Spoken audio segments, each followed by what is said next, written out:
This is the Big Show. The Big Show. Good morning. I'm Aisha Suleimana, and I'm here today for The Big Show. Yes, The Big Show. This broadcast contains work from the students here at the School of Communication and Journalism. Unfortunately, we have come to you today sharing news that you may not have been aware of. A Stony Brook University undergraduate has died on campus. This week, we are here mourning the loss of a student. Resources say that allegedly it was death by suicide. The only problem is that rumor is not a good form of public communication. We have been scrambling for nearly 3 days now to get any official information. This morning, we received a statement from the Senior Director of Media Relations stating, unquote, "We are deeply saddened by the student's death that occurred over the weekend on campus. Our thoughts are with the student's family, friends, and all those impacted. Out of respect for the privacy of the individual and their loved ones, we are not sharing additional details at this time."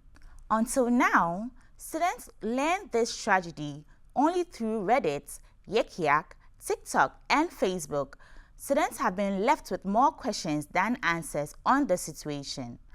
While some may argue that keeping stories like this quiet prevents students from imitating this tragedy, others on social media platforms believe the university is keeping quiet because of the inauguration this past week. The confusion around the matter and hiding the truth only furthers student alienation. We would like to remind students of campus resources as our own Caitlin Becker details. CPO, which is the Center for Prevention and Outreach, focuses on education and outreach programming around all health and wellness topics. So this includes alcohol and other drugs, mental health promotion, suicide prevention, interpersonal violence prevention, which means we focus on healthy relationships and preventing sexual assault, and also physical health, from hand washing and hygiene to safer sex practices. We do tabling on campus, so you'll see us in some high traffic areas like the SAC lobby or the Union lobby, teaching students about these topics. We host skill-based workshops. They're typically 3-part series where students can actually learn something the first week, practice it over the next week, come back, and then try to learn some new skills. And we also do bystander intervention trainings. That really focuses on how we can help our peers if they're feeling like they might be thinking about topics like suicide, if they've been struggling with alcohol or other drugs, or if they might be in a potentially violent situation. We teach students tips and tricks on how to help their friends in those situations. We have what's called the Survivor Advocacy Team at Stony Brook University, and that is actually here in the Center for Prevention and Outreach, or CPO. So we are a confidential resource for students who have experienced or witnessed sexual or domestic violence. They can come in and talk to us. It does not trigger a Title IX report and does not trigger a police report. And we can talk them through what those reporting options are. We can do kind of like a warm handoff to CAPS, Counseling and Psychological Services, if they want to get some mental health support. We can also help them get connected with student health, or if the assault has happened in the last 5 days, we can arrange transportation for them to go to the emergency room where the same sexual assault nurse examiner is located. The center has both one-on-one counseling and group events almost daily. Please reach out to the CPO if you need any of the resources mentioned or if you just want to learn more. Thank you for joining me here today. This is The Big Show. Remember to lean on your community and use your resources. Thank you, Caitlin. Now our own Ethan for news on our new president's inauguration. Stony Brook University's inauguration week continued Friday with a day of presidential panel discussions at the Charles B. Wang Center. The event gave students, faculty, and staff a closer look at the university's future under President Andrew Goldsmith. Discussions focused on major areas of innovation, including wireless technology and quantum research that our new president is a world-recognized expert in. University officials say the panels were designed to go beyond ceremony and instead highlight the ideas and priorities expected to shape Stony Brook's next chapter. As Stony Brook enters a new chapter of technological advancements, this chapter of New York hockey has officially come to a close. The 2025-2026 NHL season marks the first time in the league's history where the New York Rangers, New York Islanders, and New Jersey Devils have all failed to clinch a position in the playoffs.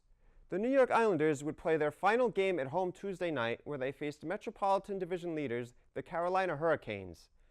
Forward Mark Jankowski would lead the Canes to a narrow 2-1 victory, leaving the Islanders' season ending on a sour note. A similar tale was told across the Hudson in New Jersey, as the Devils would get shut out by Jeremy Swayman and the Bruins in a 4-0 loss. The Rangers would be the only team in the group to come away with a victory, as Rangers forward Ty Cartier would score 2 goals, leading the Blue Shirts to a surprising 4-2 win over the Tampa Bay Lightning.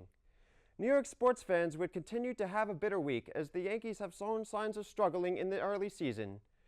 The Bronx Bombers would lose Thursday night in a rough 11-4 defeat against the Los Angeles Angels, marking their 7th loss in the last 9 games. They look to turn their season around in a 7 p.m. bout against the KC Royals this evening at Yankee Stadium. Switching gears over to the Mets, the Orange and Blue are facing a very similar fate. The pressure from fans is on as the Mets lost their 8th straight game after being swept by the LA Dodgers. They look to finally score a win against the Chicago Cubs this afternoon in a 2 p.m. duel. On a much brighter note, the New York Knicks will begin their first round of what would hopefully be another deep playoff run against the Atlanta Hawks tomorrow at 6 p.m. At least there's one team that fans can be hopeful for. Thanks, James. Now we look to our own Robin Metz for the latest great dining options off campus. Hi, my name is Robin Metz, and I'm here at Heritage Park for their weekly event, Foodie Friday. Foodie Friday is an event hosted by the North Shore Youth Council, where local food trucks come to Heritage Park to serve the community. Several years ago, when we acquired the Heritage Center here at the park, we saw that the park was underutilized. We really wanted to breathe some new, fresh air into it, and we had seen the growing food truck culture around Long Island and Suffolk County, and we thought that would be the perfect thing to implement here at the park. The event hosts food trucks such as Joe's Wings, The Good Food Truck, Crazy Knish, Naked Burger, Yanni's Pitas, DJ Clam Shack, Coconut Island, Cafecito Cafe, and their newest addition, Off the Bone. I had the opportunity to try a burger knish and a jumbo potato pancake at Crazy Knish. Both were very good. I serve open-faced knishes with different types of meats on it. So you can get a gyro meat with all the fillings on an open-faced knish, a burger on a knish, a Reuben, which is my most popular, pastrami or corned beef on an open-faced knish. The food truck owners agree that this event is successful because of the community that comes out to support it. I just loved it, and the sense of community and the people that come out here every week, as well as all the vendors. You know, they're all very friendly. We all help each other out, and it's just a great part of the community to be with. I like everybody coming here, and you know, all the families come out and they sit down on the lawn. You know, it's like the good old days, you know, where people used to hang out together and let their, you know, children go play and stuff. Just the community coming together, you know, they have movie nights, which I think is great for the kids. There's the playground, which I think is great, and I think just having, you know, all the trucks come together and like having a little bit of everything is fantastic. It's the people that you meet, the customers, and I just love to come here. I ended my day with a refreshing peach lemonade from Cafecito Cafe. We're at Cafecito Cafe. We sell specialty lattes, regular lattes, hot coffee, iced coffees. We have a couple different pastries that we have. We get them from a local bakery, and we also do sell breakfast sandwiches such as bacon, egg, and cheese, bagels with cream cheese, and butter rolls, all of that. Stop by Heritage Park in Mount Sinai on Fridays from 2 to 8 p.m. to eat good food and have fun in the sun with family and friends. This has been Robin Metz with Stony Brook University. That's good. Thank you, Robin. Now, our own Caitlin Becker with the weather. Thanks, Aisha. We're finally in daffodil season. This week, we got to bust out our shorts and our summer clothes with mostly 80-degree hot days all week. Today's a little bit cooler with a high of 75 and a low of 55.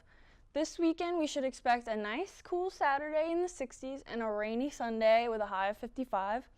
And this coming week's going to be a little bit cooler than we got this week, unfortunately, with cloudy days in the 50s. But remember, April showers bring May flowers. Back to you. Thanks, Caitlin. Yeah, I love this warm weather. It reminds me of my home back in Tema, Ghana. The weather was mostly in the perfect 70s.